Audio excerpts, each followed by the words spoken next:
Hi there. In episode 4 of the amazing TV series The Queen's Gambit, Beth Harmon was shown in a critical position, which we'll get to. It was actually, if you want to find it on episode 4, it's at 2058. There's a glance at a position, and it's actually from a Garry Kasparov game, Garry Kasparov against Lok van Wely, who is one of the top Netherlands grandmasters still today. This game was played in 2000, Chorus Group A, round 3. E4, and Van Wely doesn't shy away from playing the Sicilian defence. And quite often his games are featured as a result, because sometimes, yeah, he might be on the receiving end of quick attacks. And unfortunately, his longer endgame grinds are sometimes overlooked by chess magazines. Very cruel. They just show the more glamorous side of chess when they show his games, it seems. So anyway, we see knight f6, knight c3, a6, bishop e3, so Scheveningen pawn structure, f3, the English attack system, b5, so a lot of English grandmasters help popularise this as well. g4, an early g4, h6, queen d2, knight bd7, white castle's queenside. It's a brutal looking position, really. If you give this to engines playing both sides, usually the engine with white will crash through. Even the mighty Stockfish managed to lose, Stockfish NN managed to lose to a mere mortal engine recently in the Sicilian defence in this kind of situation. Well, maybe not exactly this, but you get the general picture. The Sicilian is a bit risky from a technical perspective, it seems. We see now, after this knight a4, it seems, you know, black wants to create counterplay with the king in the centre with d5. Okay, but Kasparov just reacts here, looking at this pawn chain and thinking, you know, how can this be disintegrated? Well, you know, there's a couple of things about this, g5, g6, but this pawn, you know, it's a snag that this is pinned to the rook. So Kasparov's move here looks rather strange, obscure, awkward, but it's actually, in a way, it's a tactical unpinning move. Bishop h3, it means that g5 is available now, unpinning and connecting the rooks, but g5 is actually on the cards, and that's also a move that white wants to play to blast this pawn chain to smithereens with g6. And also an added bonus, of course, the bishop is also pointing at e6 as well. So a very interesting move, bishop h3, which maybe cast doubt on the whole variation, to be honest. Anyway, black played g5, trying to stop g5 from white. If d takes, just to see some of the gory, you know, this position, you can see it's useful that this is possible to play. And now g6, and it's really kind of, you wouldn't really want to be playing black in these kind of scenarios, because the king is being kicked around like a football. I mean, you know, it can be a total massacre like this. And if g6, then, you know, g5, and, you know, maybe Kasparov had done a lot of preparation in this position. Knight takes e6 would tear to shreds the pawn chain around the black king. And this position with the king stuck in the centre, it's just waiting to be for white to win more material. And it's just, it becomes all tactics, this kind of scenario. Nothing about positional play or anything, but just raw tactics with the king stuck in the centre. Terribly unpleasant position to play with black, I believe. So g5 was played. And now another really obscure looking move actually is played in this position. It seems, whilst this was an unpinning move, bishop h3, white wants to sort of pin against h8 now. And guess what white played here, if I give you 5 seconds to pause the video. So how would you try and reverse the pin direction now? Okay. Bishop g2, I know, it's Kasparov's moves sometimes look a bit strange, but it does mean now that there's a clear threat of hg with a pin against the h8 rook. So, yeah, we have g takes. If d takes here, it's really horrific after hg, knight d5, g6, as you might expect, with the pawn chain crumbling and this kind of situation. You know, queen b3, for example, hitting e6. It's a horror show. So g takes h4. We have rook takes h4. D takes e4, and now g5 here. The knight moves, and now actually rook takes e4. So the rook's getting involved on e6.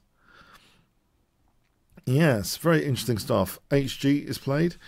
if knight takes e3 here, then actually, forget recapturing, knight takes e6 casts a lot of doubt over black's king safety here. For example, this position with a massive pin on the knight on d file, and yeah, this is all over. So h takes g5 was played, and we have now bishop takes g5, queen a5, and now f4. Yeah, a casual move, f4. Who would have thought?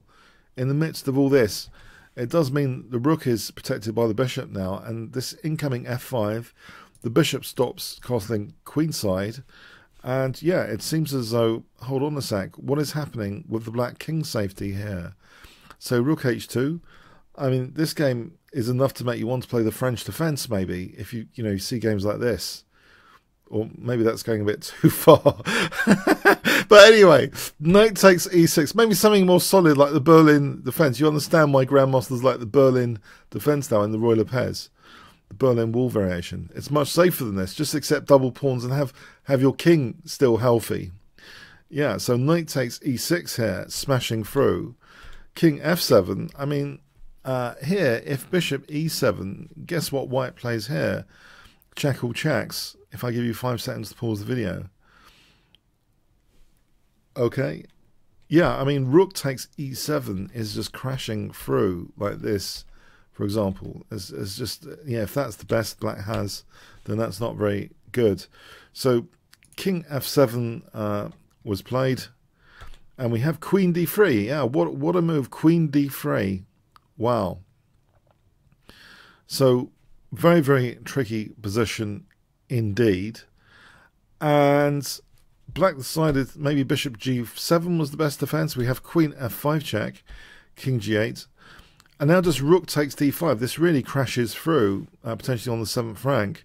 Queen takes a4, and we have now rook e7. The game ended here in the actual Kasparov game, but this is actually the position shown in the show, and Elizabeth played queen f7, which is going to be mating, after king moves anywhere, and then queen takes g7 is checkmate.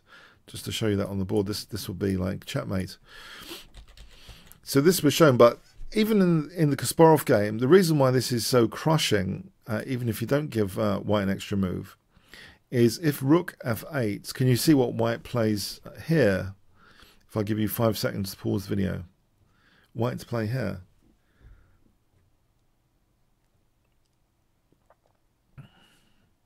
Okay, yeah, this pressure on this g7 can be created as a killer common square. G7, queen g6, and there's no real defense of g7 here. If this is desperate stuff, which doesn't go anywhere basically. White's in the clear there, and yeah, it's a completely crushing position. If rook h7, then just the other rook joins, and we've got 2 rooks on the 7th. This check is harmless. There's no checks to follow up here, and this is just mating the black king. So yeah, quite brutal. So the oddity for me actually in the game while we're here, I just thought I'd mention, is I mean, bishop h3, bishop g2. There was also, instead of this bishop g2, by the way, there was also hg as well as a viable alternative like this. e5, believe it or not. This is another way of playing that position for the middle game, where white ends up with a big advantage here. But in this line, yeah, it seems as though at least the black king gets the castle. So anyway, yeah, sorry, that's something I maybe to point out as well. So I'll take you to the game end again, and I'll just mention something as well about this. Kasparov actually dominated this Chorus Group A tournament. He ended up winning it, the whole tournament, with 9.5 out of 13. He had 6 wins, no losses, 7 draws. Vladimir Kramnik was 1.5 points behind with 8 out of 13. Vladimir had 3 wins, no losses, 10 draws. Peter Leko, 8 out of 13. Vishy Anand was in there with 8 out of 13. Morozevich, 7.5 out of 13. Adams was there, 7 out of 13. Jerome Piquet, 6.5. Yeah, and yeah, it was a big tournament. Yeah, quite a number of superstars there. But Kasparov dominated this event. And yeah, it shows how brutal the Sicilian defense can be. I think you know, sometimes maybe it pays to play a bit more solidly with the black pieces. I think maybe that's the kind of message one gets from this sort of game. But anyway, Elizabeth playing like Garry Kasparov in episode 4. So check that out at 20 minutes in, about 58 point. You'll be able to see a glimpse of this position with white's playing queen f7 check, just in case you're interested. Super nerd information. Okay. And yeah, if you want to check out, by the way, a recent course I've done, Kingscrusher TV/chess tactics is worth checking out. And comments, questions, like, share, subscribe with the notification bell. Always appreciated. Thanks very much.